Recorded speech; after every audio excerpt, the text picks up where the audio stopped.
Welcome to AI Podcast. I'm Ethan, joined by Maya. Today we're covering a new paper called GenTool. The short version is this. The authors teach language models to first rank candidate tools and then fill in a call, and they train on scenarios where new tools appear or stronger tools replace weaker ones. With that approach, compact models make noticeably better choices about which tool to use, even beating GPT-4 on the author's benchmark for tool selection. That's a clean headline. So the takeaway for listeners is, teach the model to compare tools before it acts, and practice on changes it will see in the real world. Nice. Who led the work? It's led by He, with Jennifer Neville as a key co-author. He is at the University of Edinburgh, with this work done at Microsoft. Neville is at Microsoft as well, alongside several co-authors there and Jeff Z. Pan at Edinburgh. All right, what problem are they tackling underneath all this? Tool use lets a model go beyond its training data, but generalizing is hard when the tool set changes. The paper highlights two recurring situations. First, 0 to 1. During training, there was no suitable tool, but at deployment there is, and the model needs to start using it. Second, weak to strong. A better tool shows up and the model should prefer it over a familiar but weaker option. So like a system trained without Yelp getting Yelp later, or swapping a basic web search for a dedicated local business tool and expecting the model to switch. Makes sense. What wasn't working in prior methods? Two common strategies struggle. In-context learning stuffs tool docs and examples into the prompt, but long specs eat context, and the model doesn't really internalize capabilities. Supervised fine-tuning on tool traces often overfits to specific tools and patterns, so transfer to new tools is shaky. Right. I've seen assistants cling to a generic search API when a domain-specific one would be better. How do the authors fix that? They bet on teaching relative tool capabilities. They synthesize training data that deliberately creates 0 to 1 and weak to strong situations. Concretely, they start from seed tasks, create weaker variants of a gold tool with the same interface but reduced ability, and generate queries each variant can handle. Then they fine-tune in two stages. First, rank the tools for the query. Second, pick the top tool and fill the parameters. There's also a fallback to just generate a direct answer if no tool is appropriate.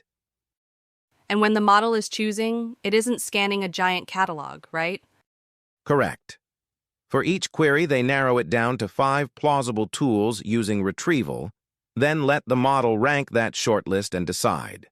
That keeps things realistic and keeps prompts compact.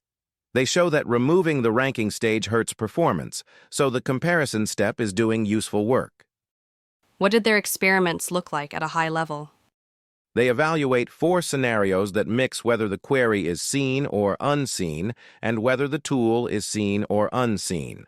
They measure whether the model picks the right tool, whether it names and fills parameters correctly, and whether the output format is valid. They test across compact backbones like LLaMA, Mistral, and Phi, and compare to tuning-free systems such as GPT-3.5 and GPT-4, as well as tool-specialized baselines. And results?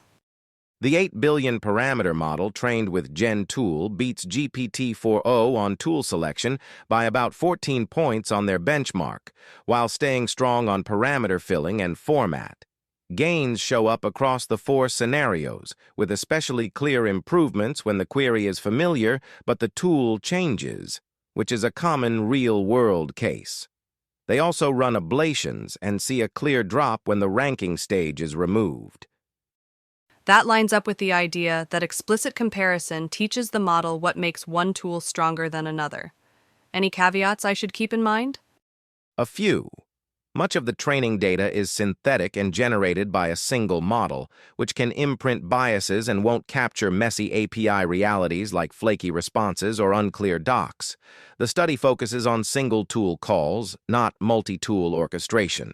They mainly test compact models, so it's still an open question how this approach plays with larger models.